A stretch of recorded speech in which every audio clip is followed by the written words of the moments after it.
I thought we were still new marriage life in our second year of marriage. It's only been 2 years since we vowed to be together forever. I'm pregnant. She said it so nonchalantly, it sent shivers down my spine. Her baby father is my boss. I want to enjoy our new marriage life for a bit longer before we have kids. Those words kept swirling in my head. My name is John Smith, and I turned 30 this year. I'm married to my wife, Emily, 2 years ago. We met at work. We worked in different departments, but same company. Every time we passed each other in the hallway or elevator of our company building, I thought she was incredibly beautiful. When I was introduced to her through coworker, I was so happy I wanted to pump my fist in triumph. I had been looking for a chance to talk to Emily and made sure not to waste this opportunity. I watched every movie she recommended and read every book she suggested. Gradually, my efforts to close the distance between us started to pay off. Back then, it seemed like Emily had a boyfriend, but I never asked deep into that topic. It was my way of saying it didn't matter. Looking back, I'm impressed with my own tenacious efforts. Now, Emily has quit her job by choice and is a home wife. I'm glad to have someone take care of the home. Emily lives a comfortable life, attending cooking classes and floral arrangement workshops, and having lunch with friends. 2 years into our marriage, my parents asked me about they want grandkids. An unbelievable incident occurred. After a busy season of overtime days, I was thrilled to leave work on time. Thinking Emily must have been lonely with all my business, I bought her favorite cake on my way home. I planned a short trip for the upcoming long weekend. I picked up some travel brochures from a travel agency near the station for local attractions. I even ordered takeout so Emily wouldn't have to prepare dinner. I'm home. I managed to get back early today. As I spoke to her while taking off my shoes in the entryway, Emily came running from down the hallway. She seemed surprised to see me home early. While explaining that I had ordered takeout, I handed her favorite cake. But something was off about Emily. Emily, is something wrong? As I handed over the suit jacket to Emily, I asked her a question, and Emily nodded slightly in response. She has a rather solemn expression on her face. As I took a seat on the living room sofa, Emily sat down in front of me. Then, she uttered the unbelievable words, I'm pregnant, so I want us to separate. It was like being struck in the back of the head with a blunt object. I never imagined such words would come out of Emily's mouth. Emily and I did not have any children. It was Emily who convinced me it was too soon for us to have kids, even though I wanted them right after we got married. She said she wanted us to enjoy our new marriage life for a while, and I thought I should respect her feelings, so I promised I'd be patient for her. We were careful for 2 years. So what's this new life growing inside her now? Let's get a divorce. It's for the sake of the child. I never wanted to hear for the sake of the child from Emily, especially not in this situation. I thought it was a phrase we'd use happily together as a couple. Emily looked at me with her face expressionless, but it seemed her mind was made up about the divorce.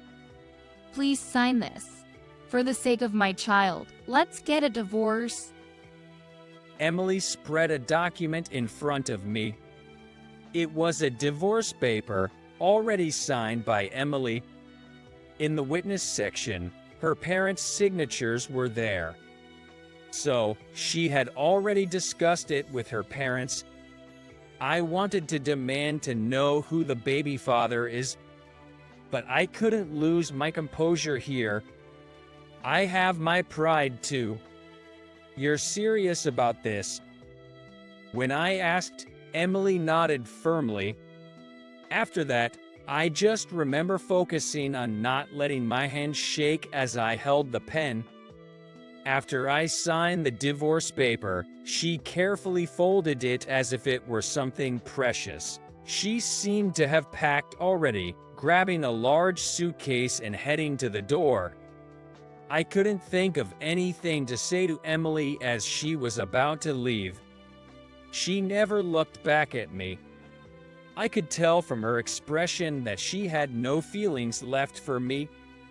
In the twilight, she walked away, pulling her carry-on bag. All I could do was watch Emily walking away. That night, I drank alone and fell asleep. I caught a cold because I passed out drunk in the living room. I got a headache and chills different from a hangover. I called my workplace early to let them know. I told them I'd take the day off due to I'm not feeling well. Reflecting on last night, I wondered if it was all just a dream. However, on the living room table, there was the liquor bottle and that pen. It wasn't a dream. Emily really betrayed me and left. Facing this reality again, my heart ached deeply. And I truly realized the saying, love can quickly turn to hate. I can't believe how much I've grown to hate Emily, whom I once loved so dearly. I need to find out who the baby father is. With that thought, I spent the day going through the belongings Emily left behind. The ring and bracelet I gave her when we were dating were still in the jewelry box. I found the wedding ring in the trash can. How Emily felt when she threw it away like that. The mere thought made me feel dizzy. I spent the entire day looking for clues about her baby father, but all I got was my fever getting more higher, feeling like I might begin lose my mind if I don't keep busy, so I tirelessly rummaged through her things. Given my situation, there was no way I could have bounced back in just one day. In the end, I wound up taking a whole week off from work.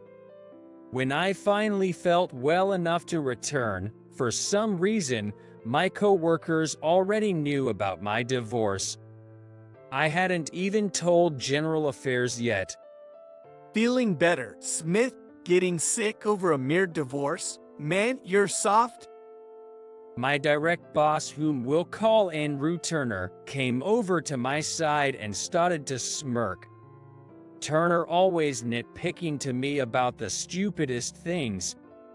I never did take to his slightly arrogant looks, and the way he carries himself always feels so theatrical, just rubs me the wrong way. Just as I'm thinking how unlucky I am to have him as a boss, I notice he mentions divorce. Come to think of it, I suddenly remember that Turner and Emily used to work in the same department before we got married. Wait a minute, didn't Emily tell you when you guys were getting a divorce? Or were you too prideful to ask? Turner said mockingly, and suddenly, all the pieces clicked into place. Are you Emily's baby father, Turner? I asked in a hushed tone. He jokingly responded, Yep, that's right. He was clearly making a fool out of me. For a moment, I didn't even realize what I had done. The next thing I knew, Turner was sprawled backward over the desk and chair. My clenched fist throbbed with pain. Chaos ensued, as though a big party had erupted. Some tried to help Turner, while others tried to hold me back. All the while, Turner, who I had just punched, was just keep laughing. He laughing at the predicament, knowing I'm in trouble. He had set me up. Turner is the grandson of the founder of this company. I had just punched a top executive. Naturally, I was suspended, and soon after, I got fired. I became an unemployed man, dumped by my wife. My life spiraled out of control. To make a living, I need to start job hunting. I know it in my head, but I just can't seem to follow through with action. I start drinking in the afternoon and then continue deep into the night. Is this what they mean by hitting rock bottom? I had no motivation to do anything. The one silver lining was that I had some savings. I want to pat my past self on the back for saving diligently. About a month into this rut, an unexpected visitor showed up at my doorstep. At first, I pretended I wasn't home, but 30 minutes later, the doorbell rang again. I ignored it again, but an hour later, it rang once more. Annoyed, I opened the door to find a woman I didn't recognize. She stood tall, staring intently at me. I felt judged and quickly looked away. "Excuse me, who are you?" The woman staring at me has a dignified presence and a face that looks full of determination. Suddenly, I felt embarrassed about reeking of booze from me. I hadn't even shaved. Are you the ex-husband of that woman? I was taken aback by her blunt opening. She didn't beat around the bush. She was Turner's wife. That woman she referred to was probably Emily. Before I could mumble an answer, the woman deeply bowed her head. She introduced herself as Lorraine Turner. Just as I imagined, she is Turner's wife. My neighbor ladies passed by, sneaking glances at us. I can't deal with these gossip-loving folks. "Well, please, come on in." I quickly invited Lorraine inside, worrying about the rumors that might spread. She replied with a polite, "Excuse me," and entered without hesitation. Of course, I hadn't cleaned up at all. As I led her through my messy living room, she silently began picking up trash. I can clean that up myself." In this state, you can't have a proper conversation. If you can't help, just sit. She shut me down, so I sat down on the couch. I watched in shock as she tidied up one thing after another. Why don't you go wash your face? Startled by her suggestion, I retreated to the bathroom. I quickly washed my face. Seeing my reflection after such a long time startled me. I washed my face and shaved my beard. I also washed and styled my hair. I finally felt a bit human again. When I returned to the living room, the cleaning was done. Trash bags full of garbage were lined up in the hallway. I made use of kitchen. Saying so, she offered me a cup of tea. Lorraine seemed quite reliable for being Turner's wife. "Thanks. I feel a bit more human now." To my surprise, I sincerely thanked her. A slight smile appeared on Lorraine's face upon hearing my words. But the very next moment, her smile faded. My husband wants a divorce. He said it's because he's having a child. She went straight to the point. She probably doesn't like tedious story. I've been told the same by my wife.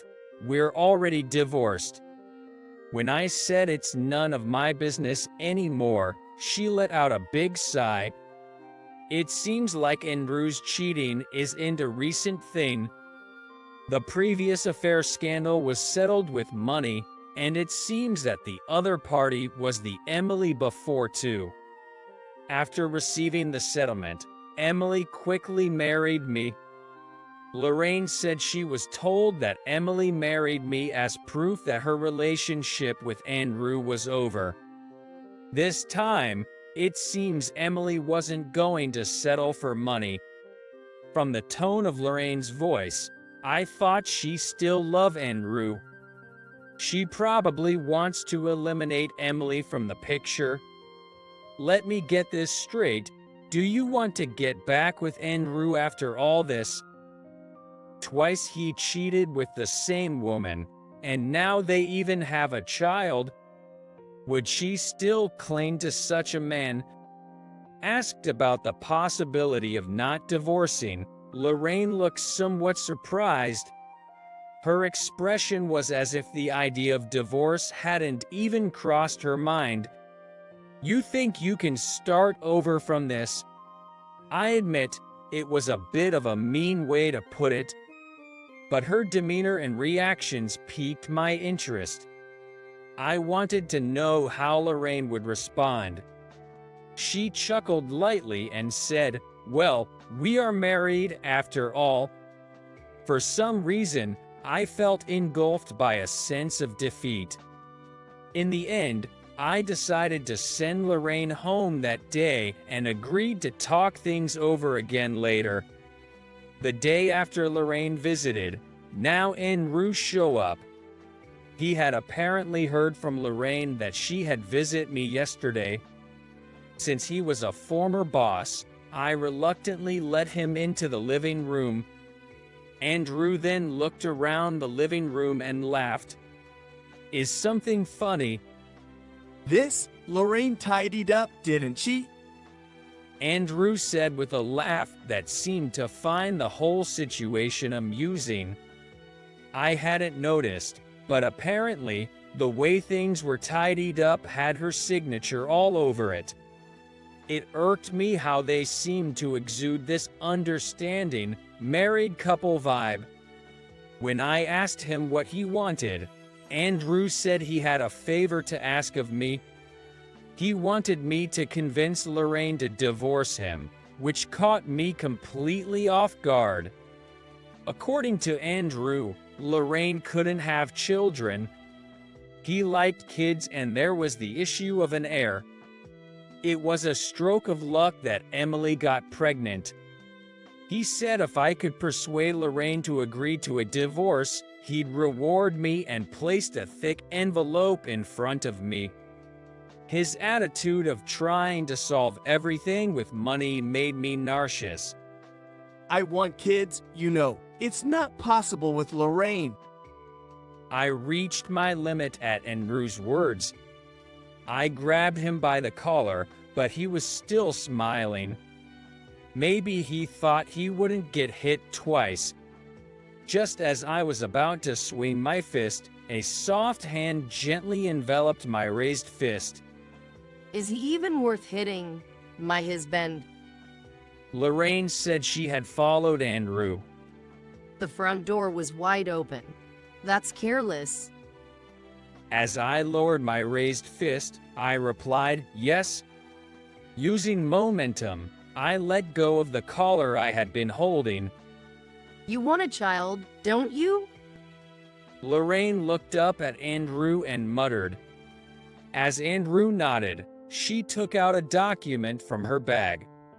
It was a green paper, a divorce form. Does this make you happy? Lorraine held out the divorce form to Andrew and smiled. Her smile was so hauntingly beautiful. It seemed like a smile that could forgive everything or send someone straight to hell. I saw Andrew's fingers gently stroke the back of Lorraine's hand as he took the divorce form. Feeling like I had seen something I shouldn't have, I quickly looked away. Thank you. Andrew left after saying that and quickly walked towards the front door. Now we're enemies, Andrew. Be prepared. Andrew waved without looking back at her words. Seemed like he acknowledged her declaration of war. Watching Andrew leave, Lorraine turned to look at me. So shall we lick our wands? But first, let's get our revenge. Lorraine and I separately demanded compensation from Andrew and Emily. They're loaded. They'd probably pay no matter how much we ask. I told the lawyer I want everything processed at the same time. The reason I did it simultaneously was to make them as uncomfortable as possible. This kind of revenge might be seen as just a game. After demanding compensation, Emily finally came crying. Andrew seems willing to pay his share of the compensation, but not the part Emily is being asked for. They aren't married yet, so it's to be expected, but there seemed to be other issues. At a meeting with the four of us, Andrew started saying that Emily cheating was partly my fault too. Claimed it was the result of making her feel lonely by always being at work. You sure have a way with words, but it won't work on me. What Lorraine took out was a report on Andrew's background investigation. Apparently, it was commissioned by Andrew's parents. Emily and Andrew had a relationship even before I got married. Emily once received a breakup fee and distanced herself, but they continued their relationship in secret. Seems she married me as a camouflage suggested by Andrew. I love my job and can be a bit oblivious at times. For the two of them, having an oblivious husband was convenient. Plus, since I work with Andrew, they could keep an eye on me. The report Andrew's parents paid for was incredibly detailed. Lorraine read out the contents calmly. The faces of Andrew and Emily gradually turned pale. Emily was the first to crack. Crying, she started lashing out, "Stop it, please." If you keep up this ruckus, it won't be good for the baby, you know? Emily shuddered at Lorraine's cold reprimand. Gazed upon by Lorraine's icy stare, Emily eventually fainted right there. Andrew hurriedly held Emily, to which Lorraine smirked.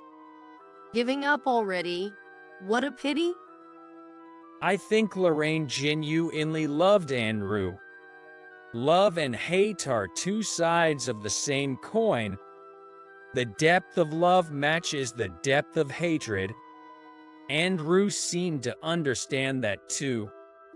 In the end, I didn't get a chance to say much, and Lorraine dominated the entire discussion. At last, Lorraine said to me, "That's a wrap," with a smile. Afterwards, the reason of my divorce became everyone knows at work. I was the one who had leaked it to a colleague. The company wanted to sweep it under the rug, but it was already too late.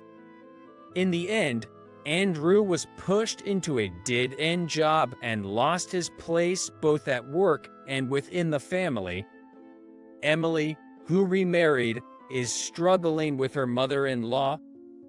Andrew's parents, who were fond of Lorraine, have been harsh on Emily, who took Lorraine's place after they drove her out.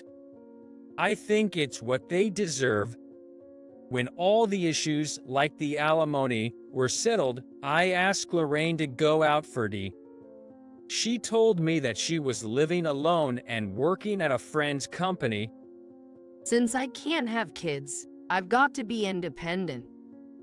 Lorraine, speaking with such earnest sincerity, showed no hint of the terror from that time. You know, that's not quite the right reason to be independent. I disagree with what Lorraine said. She looked at me in surprise. It was the first time I had ever been so assertive. I noticed that she still wore her wedding ring. It was proof she hadn't forgotten about Enru. Gathering all my courage, I decided to share with her the words I had been rehearsing since last night. I don't mind that at all. She looked at me, her face a picture of confusion. I took a deep breath.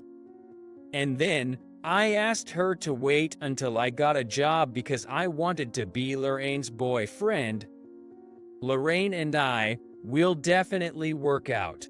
We've been through the same hardships after all. I'd never hurt you. From the look on my face, she could tell I was dead serious. She lowered her gaze for a moment, then chuckled lightly. You know, I can be a handful sometimes. I'm well aware of that. I gently traced the back of her hand with my finger. She squinted as if recalling a memory. With a gentle motion, she brushed my finger aside and slowly took off her ring. I felt like it was her way of saying goodbye to her past.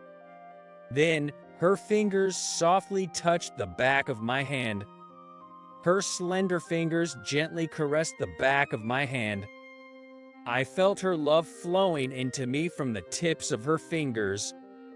I promise to make you happy. Just wait and see. Lorraine broke into a radiant smile. I swore in my heart to always protect that smile.